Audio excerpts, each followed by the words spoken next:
Good afternoon. I'm Harold Jones, the Democratic Senate Minority Leader in the Georgia State Senate. And today we have the honor of actually dropping SB 50. And it actually was not done on purpose, but it is the carrier of this particular bill. It is his 50th year also within the Georgia General Assembly.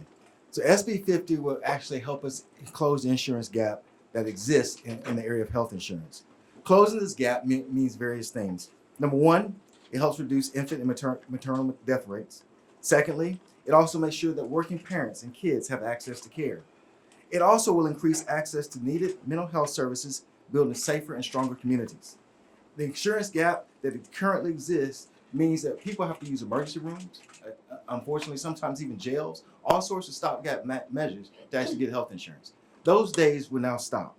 500,000 Georgians with the passage of this bill will see health insurance coverage. And the great thing about this particular piece of legislation is still also uses our private sector, because what would take place is the actual funds would be able to be used for private insurance too. And that would be key. It allows for flexibility. It also allows for innovation. And those are key things. Second aspect of this particular bill is that it also will allow for a commission, which would be 5 Republicans and 5 Democrats on this particular commission, to where they can actually overlook and kind of oversee how the insurance program is working. Once again, to basically be able to adapt to the changing insurance industry that may take place, changing healthcare industry that may take place.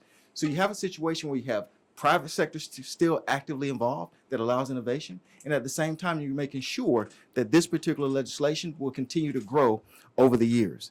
And so 500,000 Georgians will have an opportunity now to have health insurance, and that is something that's very meaningful within this state. This is our #1 legislative priority. You'll remember that last session, we actually came one vote short in regulated industries from moving that out to get into the Senate floor. We believe with this bipartisan piece of legislation, because we actually do have some Republican signage for this too, we believe that this bipartisan legislation can actually get passed. And we're going to work hard to make sure that actually takes place. Our agenda this year is based on economics, pure and simple. We're going to make sure that we take care of our people in Georgia. One of the other issues that we're going to be looking at, of course, is to increase the minimum wage. That has not been done for many years. We have to realize that almost 20% of our children still live below the poverty level within Georgia. We're going to make sure that we continue to push public schools. We know last year there was a plan actually to increase vouchers. We want to make sure that public schools are properly funded. And then lastly, we're also going to push to make sure people can afford childcare. Those are issues that matter to Georgians. Those are the issues that this Democratic caucus is going to be pushing. And we cannot be happier today to actually have a piece of bipartisan legislation that will impact over 500,000 people and also stabilize the insurance industry, also stabilize healthcare industry in general for this particular state. At this point in time, I want the sponsor of the bill, and there's been many persons who also signed on to it, to come speak, and that's Senator David Lucas. Thank you. Listen, Medicaid expansion. Georgia is a donor state. If Mitch McConnell, who's a United States Senator, can put Medicaid expansion in Kentucky, then we ought to be able to do it for 500,000 Georgians. We have a plan. That's the governor's plan, which I totally disagree with. It has work requirements as well as the premiums are high. That's right. Medicaid expansion will give hospitals the Grady's, the Piedmonts, and any new hospital being built, they will not be dealing with uncostly, uncompensated care that's in the emergency room, because folks don't have health insurance and therefore see the emergency room as their primary care physician. It is time that we stand up in Georgia across Democratic and Republican lines, that not only do we need to be one of the donor states, but we need to be one state that benefits from the money that Georgians put in the pool. We've tried it, we fought hard for it, but we got to fight a little bit harder. And hopefully that with some of our counterparts coming across and joining us to help provide health care insurance for Georgians. We have to realize one thing. It's about economics. See, you got folks who do work every day, go to work every day, take care of family, pay rent or mortgage, drive a clunker to get to work. But when it comes to expendable income, they don't have it. Medicaid expansion is not about work. It is about health care. And that's the reason that we have put our efforts behind trying to make sure that our 500,000 Georgians can receive health care. The plan the governor has, you don't see anybody running to jump on the plan. We spent $29 million. We got about 4,200 folks who signed up. But the premiums are high, and there is a work requirement. It's time that we, as legislators, see about the people of Georgia.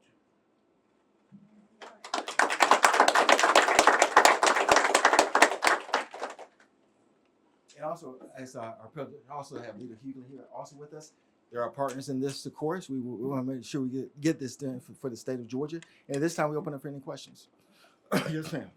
Last year, in the Senate committee that you're referencing, Governor Kemp put a lot of pressure on the Republicans to make sure that bill did not pass out of committee. Given that just 2 weeks ago he said he was a no on Medicaid expansion, how do you overcome, even if it passes both chambers, potentially a veto? Well, I think that's something that the governor have to deal with. We want to get it to that point. That's the key. We want to get it to that point. And I think as we kind of educate the public, the fact that we have bipartisanship, that's number one. The fact that we know that rural hospitals are closing, and that's number two. That's something that's real. Those are things that is really happening. Rural hospitals are actually closing. Now we have bipartisanship buy-in. We realize that Georgia actually lags behind the national average as far as doctors are concerned, also lags behind the national average as far as nurses are concerned, because of the fact that our reimbursement rates really are not there.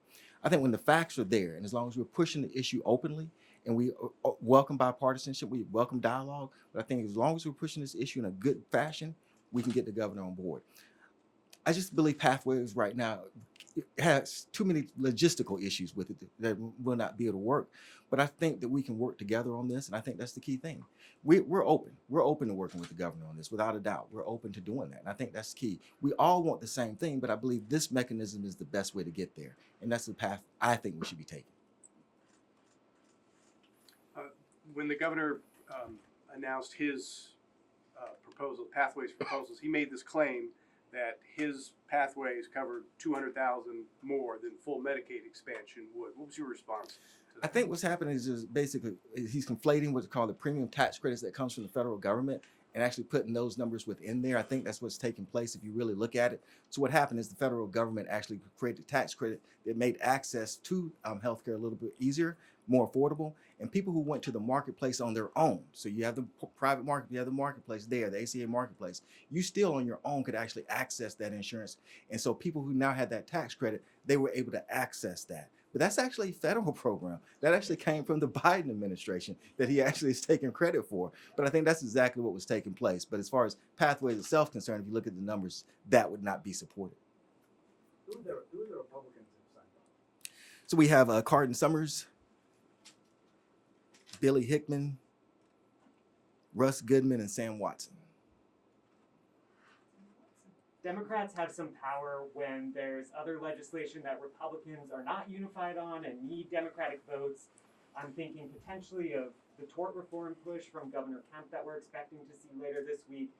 Are you guys willing to engage on tort reform, perhaps in exchange for some help from Republicans on this bill?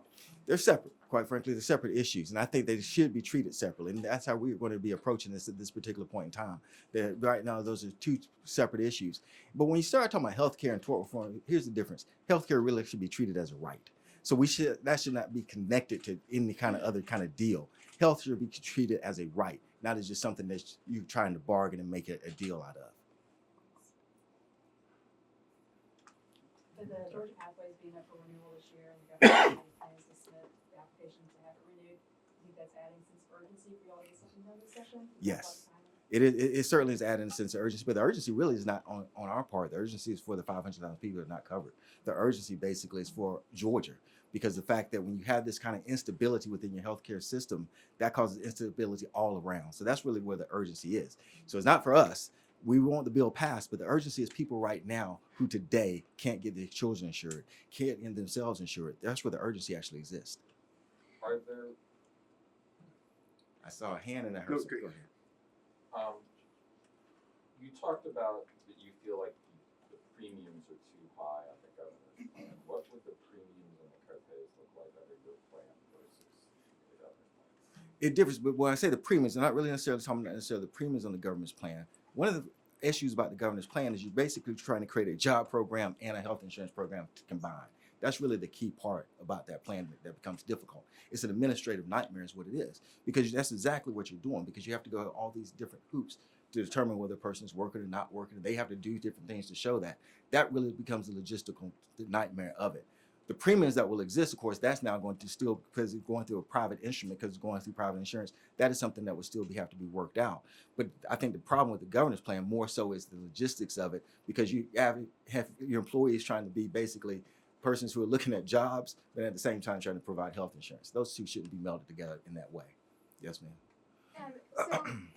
Being in the minority, a lot of times it's a numbers game. So you had just mentioned those senators, but what would your message be to other Republican senators to come to your side when it comes to expansion? Your constituents need your help.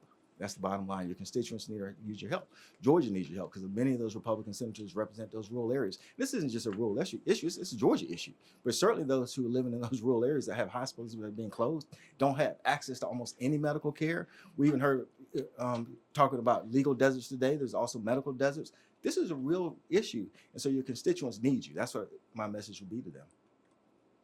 Is there anything in particular that is driving this year's efforts to get this passed versus what you all did in the previous session? I think it's the same issue that already exists, and that's that we have people right now waiting in the emergency rooms just to get health care.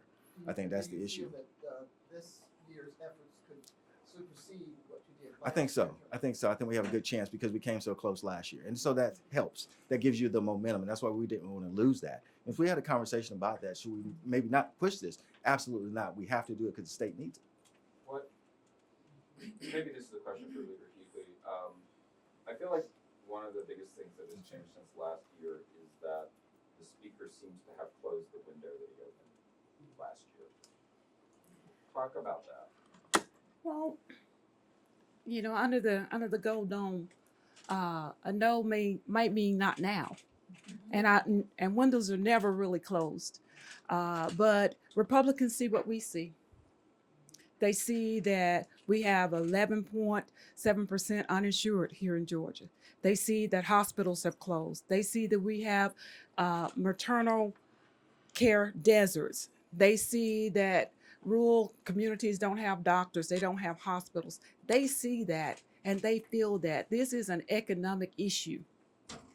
And we have a moral obligation to continue to push it because it is what is right for the citizens of Georgia.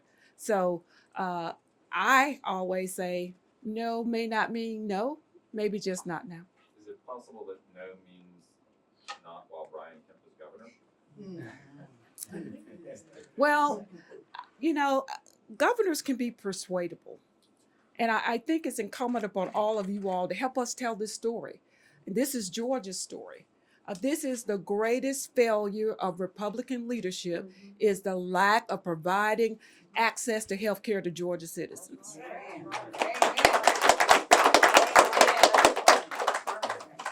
Just one more question. I heard some reluctance from both members of both parties about extending Medicaid because there's concern that Medicaid rates might change in the federal government during the reconciliation process, and if that happens, the incentives that Georgia would change. Do you have any? Not being up there is hard to tell, but I will say this. I think that it's so entrenched now, quite frankly. Only 10 states have not done this. And so we have to kind of look at it from that perspective to make that kind of change would affect the majority of states now. So I feel hopeful that that kind of change actually wouldn't take place. But let's us wait for that. Let's us continue to move forward. That's going to be the key thing.